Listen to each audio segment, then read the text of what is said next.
Welcome to this episode where we have a returning guest, and I love what she does.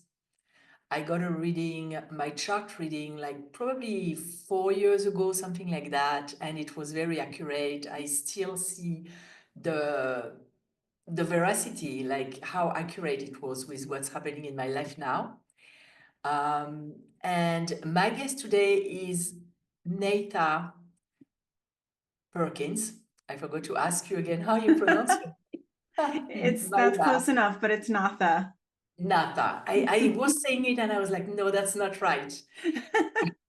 And you're a master astrologer and the owner of Electra Astrology.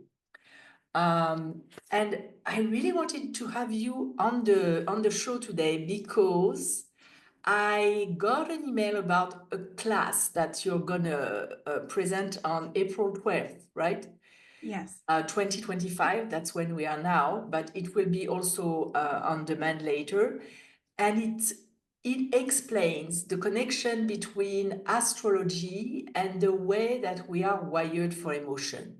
And I find it so intriguing. Like in the description, you basically list the people who could be interested, and it's either the fighter, someone who goes and defends and lashes out and stand their ground. A fixer, of course, a fixer. Everyone knows what a fixer is. An escaper, so you vanish into distraction and anything that numbs you, or an emotional statue, and it's the freeze response. And it reminds me a lot about our possible responses to stress and threat, like the fight and flight and freeze response. So that's how I connected it to tapping and to what I do. So welcome, first of all. Thank you. It's so good to be here and be back with you. And we had such a good interview last time. And like We you did. said, we've done some good chart readings. And so I'm honored to be here. Yeah, you did my chart reading just for people to know if you're planning a move. You can do a chart reading based on the place where you want to relocate. And that was very accurate for me, what you told me about my move. So I Wow. deeply encourage people to get your assistance if they need to move and they're not sure. My first question before we even go into the course is there a specific planet that, based on how she's placed in our chart, will determine the way we're wired for emotion? Well, that's a good question. So, just to backtrack a little bit, when it comes to astrology, we each have a natal chart, which is the map of where all of the planets were at the time of our birth. And we can translate the archetypes that belong to those planets and get a really good map for what our souls came to this particular life to do and accomplish and learn about. And so, in this class that we've been talking about, where I'm connecting your personal astrology with your stress responses, I want to say we all have all four of the stress responses, and you guys have all heard of fight, flight, freeze, and fawn or fix. So we've all heard of that. And on some level, we all do all four of those things. And in our chart, we each have every single planet, every single zodiac sign, and every single zodiac house. So I think that old school, or rather, I should say, pop astrology has us believing that one thing is responsible because I am a Capricorn sun, or you have a Leo moon, that is why we are the way that we are. But I teach astrology in the concept of like we all have everything, and we are acting out these dynamics, sometimes in very small and minute ways, and sometimes in very large and consistent ways. But through the course of our lives, depending on what's going on and depending on how much growth we have done, we will meet these dynamics, these archetypes in different ways. And so, to circle back to your question, it wouldn't necessarily be a single planet that would talk about your stress response, but there are some planets that are very weighted in that respect. Like, for example, Mars. Mars is our inner warrior, and our Mars tells us a lot about how we are going to respond to the things that we're willing to go to battle for. And so we could even just start with Mars, talking about Mars in the chart and how that is going to impact how you emotionally respond to things. But we also have a moon, and the moon rules our emotions. So this class, one of the things that's so interesting about it is we're not even just focusing on a single planet or a single archetype. We're really going in to say, what is your primary stress response, and why, and how is it serving you, and is it serving you? So if I understand correctly, let's say that my response is to freeze. I think in a lot of cases that's absolutely true for me. And then if you are you going to approach it case by case, like for the freezer, for the fixer, for the fighter? Is that how you're going to structure the information? Well, essentially, yes. Like I said, I think that we all respond to different people and situations in our lives with different versions of a stress response. I also think that we have a primary, like you shared, you might be a freezer. And so, what I'm doing in this class is I'm zooming out and asking everybody to look at, first of all, what is their primary response? And then also, what are we trying to defend against with that response? Like, what is back behind the emotional response? Because, somebody that freezes, like, what is it? Is it that they are in a state of overwhelm? And with the freeze response, we are looking at Earth. Earth is the element that's connected. And, with Earth, we become a tree, and we need to grow roots, and we need to freeze, because that's how we end up getting clear on what our boundary is, and what we're actually freezing for. And so we're going to get in, and we're going to like dissect all of the different reasons, the reasons that are helping us as well, because these stress responses are here. They are guarding us and protecting us, bringing us wisdom. But if we get stopped at, like for you, freezing, then you're just frozen, and you have to figure out how to get your way out of it. But if you have a little bit of background as to like what's really going on here, then you can work with your freeze response and actually make it work really well for you. So does it mean, based on our response and when we connect it to an element, that our response indicates that we need more of that element, or we need to practice that element? Like, for example, the earth, a person who would freeze would have more of a need to maybe get grounded and rooted on a regular basis. Yes, that's a really good way to look at it. Oh, Exactly. And so usually we will see an abundance of that particular element in our chart. But that's how I teach astrology, is that these elements, the planets, the way that they're situated, they're here to help us learn what we came to learn as souls. And so they act as teachers. So we can say, what is the earth element here to teach somebody about life? And on one hand, the earth element is here to teach somebody how to stop and take your time and think things through. And like you said, get grounded, take some deep breaths. The earth element says, go outside and earth, spend time under the sun, put your feet on the ground. And so, because we aren't really taught the complexities of that, like, as you know, the world, as we're seeing now, there are so many amazing tools that we can use to calm the nervous system, to understand. But we're at a time period where we weren't taught those things in school. And so practitioners like you, or astrologers like me, are here getting the downloads for this information to say, oh, wow, there's all of this beautiful stuff out here that we can share with people to help. Essentially, like you and I do, we help people to calm their nervous system and to ground into life and to be more present in the moment so that we can affect change. I love, because that ties so much into the last video that I published, and the universe is always doing that. It's so amazing.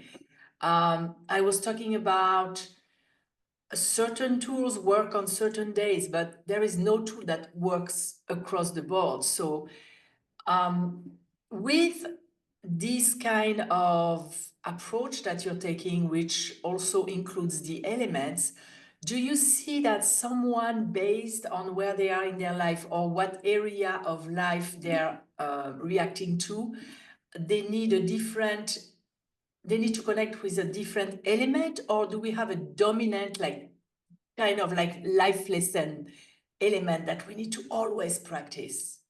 Well, I think that the answer is yes to all of that. We do have dominant elements that will always be here for us to practice with.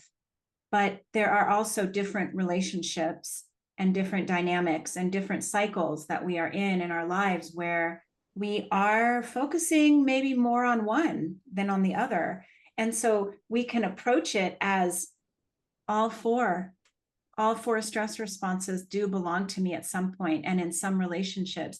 Like, for example, you might have somebody in your life that constantly pushes your boundaries, and you might always be fighting with them. And within the context of that relationship, you're going to want to look at your fight response, which is connected to the element of fire. And you might have another relationship with somebody that makes you feel guilty and you want to help. And so you're always trying to fix their problems and you don't want them to be upset with you and you don't want them to suffer. And that would be your fawn or your fix response. And that's connected to water. And so we're essentially, just by looking at it as a body of work, as a body of thought exploration, saying, where do I show up with this particular response? And what is it that's behind it? What is the core issue or issues that are here for me to look at? Because in astrology, we're always looking at a spectrum. We're saying this is the very best version of what you want. We all want the exalted version of something.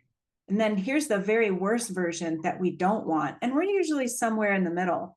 But by understanding, and this isn't an astrology class where you have to learn astrology. And I even say that when I'm working with clients, you don't have to learn astrology. I'm just going to bring you the questions that get you to start pondering something and saying, wow, I had never seen that about myself before, or that between myself and this person. But now that I understand it, I don't have to engage in that constant fight with that person because now I have some tools.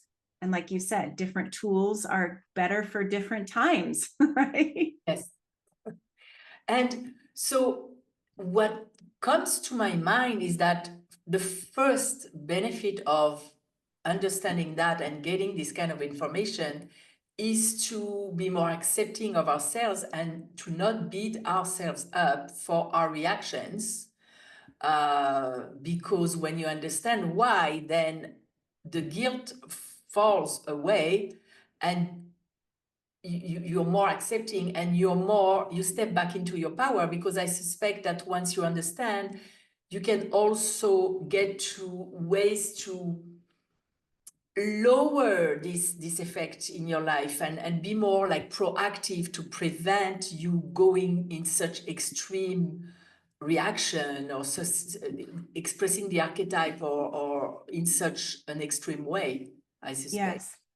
Yes. Well, when we're having a strong emotional reaction, a lot of it is unconscious, and we're just trying to either discharge some energy that's built up in our system, or we're trying to avoid having to deal with something or what have you. And it's really exhausting. I mean, all of the stress responses when we're in the more negative version, they're exhausting. We don't like it. They cause issues. They get in the middle of our relationships. They, make it so we're not taking care of our lives. And so, yes, what we're wanting to do is get to a place where we catch ourselves before the whole process has, worked itself through. And we can say, oh, I'm fawning. I'm trying to fix this person. I'm calling to see if this person wants to go have lunch, even though I don't have time and I don't have space. And so we catch ourselves before we actually follow through. And yes, it makes for a much more relaxed experience. And then it also creates this honoring of self. And one of the things that I talk about a lot in my podcast and on my YouTube videos is that the problems that we see out in the world, and there are so many really terrible things happening, but those problems are in many ways reflections of smaller versions of the same things that are going on inside of us. So when we are beating ourselves up and we are full of self-hatred and we don't like the way we look and we're not good enough and what have you, whatever our inner critic is telling us about ourselves, this kind of work that you and I do and that people that are listening to this podcast are doing is we're trying to figure out how to be kinder, more loving, more seeing of ourselves and approving of ourselves so that we have a sense of equilibrium. We hold a vibration of self-love and of self-respect so that that then ripples out into the world, because I don't believe that we're going to see significant change in the big world problems from something that some outside government is going to do. I think that we each on our own level must work to heal and find love, compassion, empathy, sweetness, trust. We have to be our own ever loving parent. And that's how we're going to see change. So that's how I see this kind of work is, can we come into a deeper connection, a more loving connection with ourselves? I so agree with you. I think that the hope of having peace on earth starts with one person at a time, because when we can work on self-forgiveness, for example, we tend to be more forgiving of others. When we see our mistakes, we forgive others' mistakes. And that's the beauty of it. And the beauty of having different approaches, because in the work that I do, we talk a lot about childhood, of course, because when we talk about triggers and patterns of reactions, it very often is born in childhood or even before that. And we talk about energy.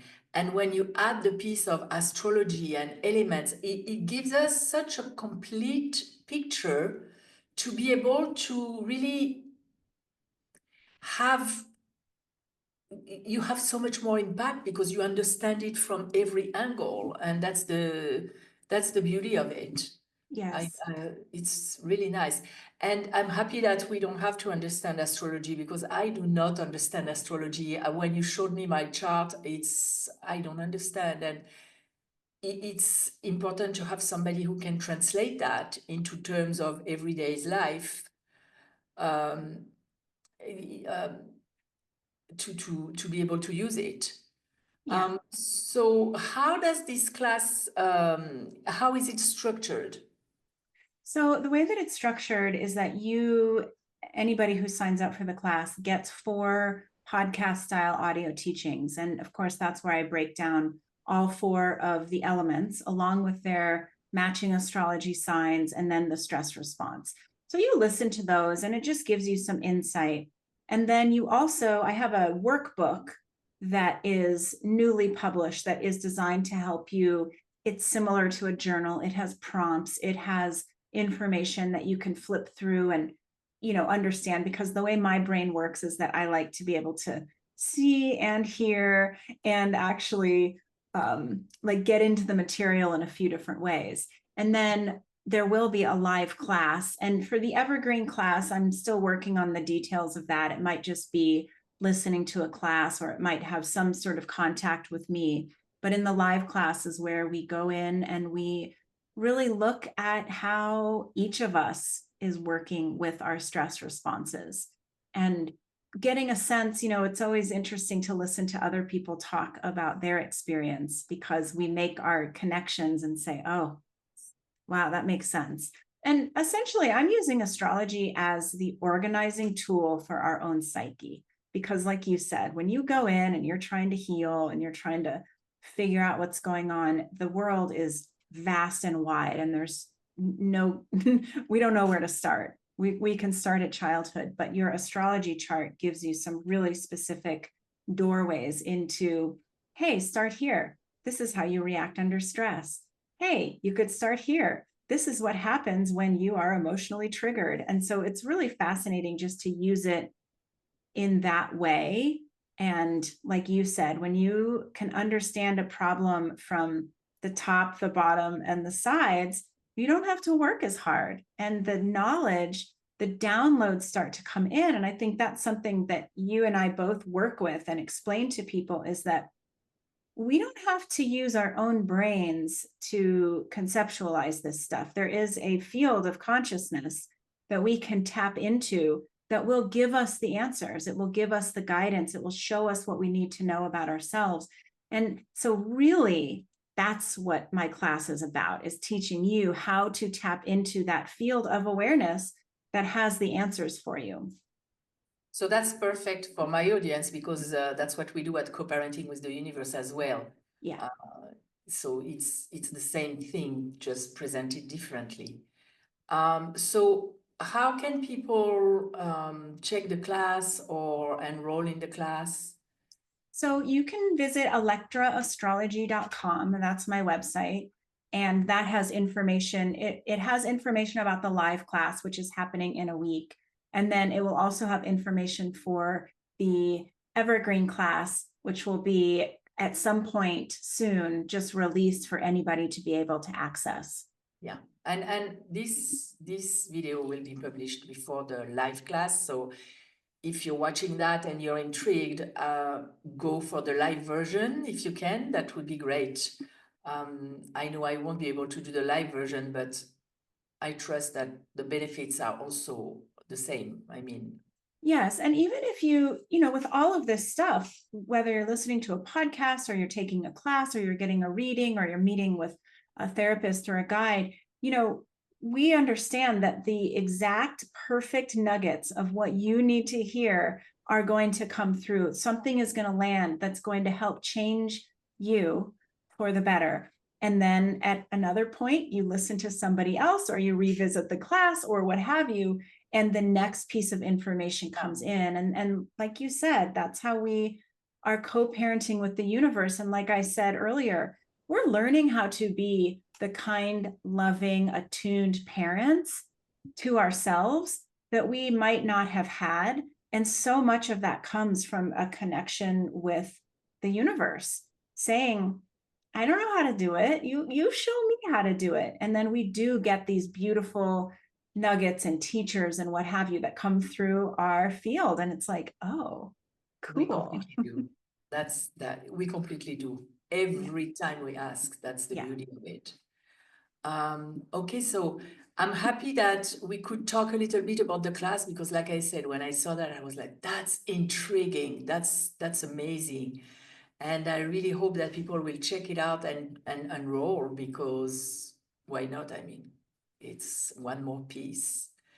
And yes.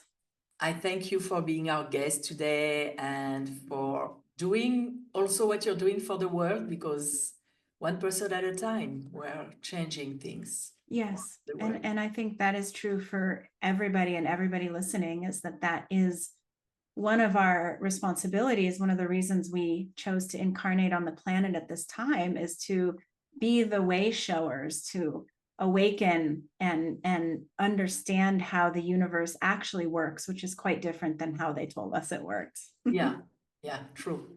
And to feel it personally in our body and really experience it. Yeah. Thank you, Nat. So tell me again how you pronounce your name. Natha. Almost French. Yes. Thank you so much again. Thank you. I wish you a lot of success with this class, and I'm sure probably in the future we'll meet again. I would love that. Yes, I would love that. And I'm so grateful to be here and to reconnect with you. It's been lovely to talk. Have a great day, everyone. Go check Natha's class. It seems amazing, and it will help you, because like we said here, any way you can understand better, you get closer to inner peace and peace everywhere. I'll see you next time with another video. Bye.